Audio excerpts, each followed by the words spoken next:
Pride and Prejudice, Chapter 42. Had Elizabeth's opinion been all drawn from her own family, she could not have formed a very pleasing picture of conjugal felicity or domestic comfort. Her father, captivated by youth and beauty, and that appearance of good humour which youth and beauty generally give, had married a woman whose weak understanding and illiberal mind had very early in the marriage put an end to all real affection for her. Respect, esteem, and confidence had vanished forever, and all these views of domestic happiness were overthrown. But Mr. Bennet was not of a disposition to seek comfort for the disappointment which his own imprudence had brought on in any of those pleasures which too often consoled the unfortunate for their folly or their vice. He was fond of the country and of books, and from these tastes had arisen his principal enjoyments. To his wife he was very little otherwise indebted than as her ignorance and folly had contributed to his amusement. This is not the sort of happiness which a man would in general wish to owe to his wife, but where other powers of entertainment are wanting, the true philosopher will derive benefit from such as are given. Elizabeth, however, had never been blind to the impropriety of her father's behaviour as a husband. She had always seen it with pain, but respecting his abilities and grateful for his affectionate treatment of herself, she endeavoured to forget what she could not overlook, and to banish from her thoughts the continual breach of conjugal obligation and decorum which, in exposing his wife to the contempt of her own children, was so highly reprehensible. But she had never felt so strongly as now the disadvantages which must attend the children of so unsuitable a marriage, nor even been so fully aware of the evils arising from so ill-judged a direction of talents which, rightly used, might at least have preserved the respectability of his daughters, even if incapable of enlarging the mind of his wife. When Elizabeth had rejoiced over Wickham's departure, she found little other cause for satisfaction in the loss of the regiment. Their parties abroad were less varied than before, and at home she had a mother and sister whose constant repinings at the dullness of everything around them threw a real gloom over their domestic circle. And though Kitty might in time regain her natural degree of sense, since the disturbers of her brain were removed, her other sister, from whose disposition greater evil might be apprehended, was likely to be hardened in all her folly and assurance by a situation of such double danger as a watering place and a camp. Upon the whole, therefore, she found what has been sometimes found before, that an event to which she had looked forward with impatient desire did not, in taking place, bring all the satisfaction she had promised herself. It was consequently necessary to name some other period for the commencement of actual felicity, to have some other point on which her wishes and hopes might be fixed, and by again enjoying the pleasure of anticipation, console herself for the present, and prepare for another disappointment. Her tour to the lakes was now the object of her happiest thoughts. It was the best consolation for all the uncomfortable hours which the discontentedness of her mother and Kitty made inevitable. And could she have included Jane in the scheme, every part of it would have been perfect. But it is fortunate, thought she, that I have something to wish for. Were the whole arrangement complete, my disappointment would be certain. But here By carrying with me one ceaseless source of regret in my sister's absence, I may reasonably hope to have all my expectations of pleasure realized. A scheme of which every part promises delight can never be successful, and general disappointment is only warded off by the defence of some little peculiar vexation. When Lydia went away, she promised to write very often and very minutely to her mother and Kitty, but her letters were always long expected and always very short. Those to her mother contained little else than that they were just returned from the library, where such and such officers had attended them, and where she had seen such beautiful ornaments as made her quite wild, that she had a new gown or a new parcel, which she would have described more fully, but was obliged to leave off in a violent hurry, as Mrs. Forster called her, and they were going to the camp, and from her correspondence with her sister there was still less to be learned, for the letters to Kitty, though rather longer, were much too full of lines under the world to be made public. After the first fortnight or 3 weeks of her absence, health, good humour, and cheerfulness began to reappear at Longbourn. Everything wore a happier aspect. The families who had been in town for the winter came back again, and summer finery and summer engagements arose.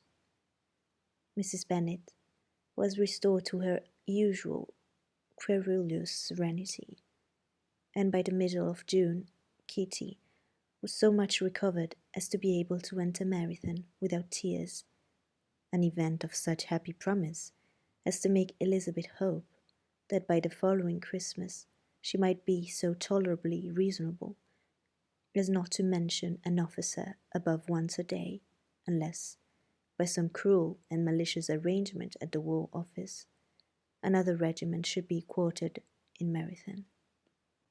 The time fixed for the beginning of their northern tour was now fast approaching, and a fortnight only was wanting of it, when a letter arrived from Mrs. Gardiner, which at once delayed its commencement and curtailed its extent.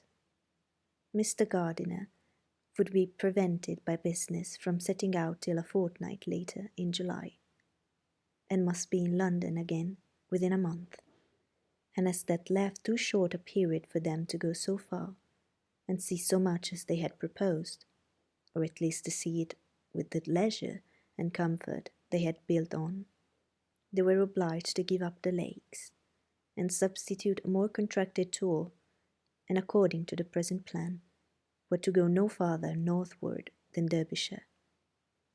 In that county there was enough to be seen to occupy the chief of their 3 weeks, and to Mrs. Gardiner it had a peculiar strong attraction.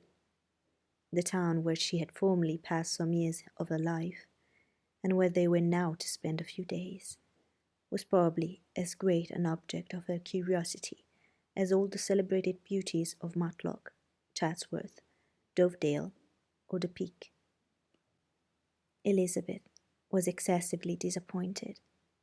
She had set her heart on seeing the lakes, and still thought there might have been time enough, but it was her business to be satisfied, and certainly her temper to be happy, and all was soon right again. With the mention of Derbyshire, there were many ideas connected. It was impossible for her to see the word without thinking of Pemberley and its owner. But surely, said she, I may enter his county with impunity, and rob it of a few petrified spars, without his perceiving me. The period of expectation was now doubled. 4 weeks were to pass away before her uncle and aunt's arrival. But they did pass away, and Mr. and Mrs. Gardiner, with their 4 children, did at length appear at Longbourn. The children, 2 girls of 6 and 8 years old, and 2 younger boys, were to be left under the particular care of their cousin Jane, who was the general favourite, and whose steady sense and sweetness of temper exactly adapted her for attending to them in every way, teaching them, playing with them, and loving them. The Gardiners stayed only one night at Longbourn, and set off the next morning with Elizabeth, in pursuit of novelty and amusement. One enjoyment was certain, that of suitableness as companions, a suitableness which comprehended health and temper to bear inconveniences, cheerfulness to enhance every pleasure, and affection and intelligence which might supply it among themselves if there were disappointments abroad. It is not the object of this work to give a description of Derbyshire, nor of any of the remarkable places through which their route thither lay, Oxford, Blenheim, Warwick, Kenilworth, Birmingham, etc., are sufficiently known. A small part of Derbyshire is all the present concern. To the little town of Lambton, the scene of Mrs. Gardiner's former residence, and where she had lately learned that some acquaintance still remained, they bent their steps, after having seen all the principal wonders of the country, and within 5 miles of Lambton, Elizabeth found, from her end, that Pemberley was situated. It was not in their direct road, no more than a mile or 2 out of it. In talking over their route the evening before, Mrs. Gardiner expressed an inclination to see the place again. Mr. Gardiner declared his willingness, and Elizabeth was applied to for her approbation. "My love, should not you like to see a place of which you have heard so much?" said her aunt. "A place, too, with which so many of your acquaintance are connected. Wickham passed all his youth there, you know." Elizabeth was distressed. She felt that she had no business at Pemberley, and was obliged to assume a disinclination for seeing it. She must own that she was tired of great houses after going over so many. She really had no pleasure in fine carpets or satin curtains. Mrs. Gardiner abused her stupidity. "If it was merely a fine house richly furnished," said she, "I should not care about it myself, but the grounds are delightful. They have some of the finest woods in the country." Elizabeth said no more, but her mind could not acquiesce. The possibility of meeting Mr. Darcy while viewing the place instantly occurred. It would be dreadful. She blushed at the very idea, and thought it would be better to speak openly to her aunt than to run such a risk. But against this there were objections, and she finally resolved that it could be the last resource if her private inquiries as to the absence of the family were unfavourably answered. Accordingly, when she retired at night, she asked the chambermaid whether Pemberley were not a very fine place, what was the name of its proprietor, and with no little alarm, whether the family were down for the summer. A most welcome negative followed the last question, and her alarms being now removed, she was at leisure to feel a great deal of curiosity to see the house herself.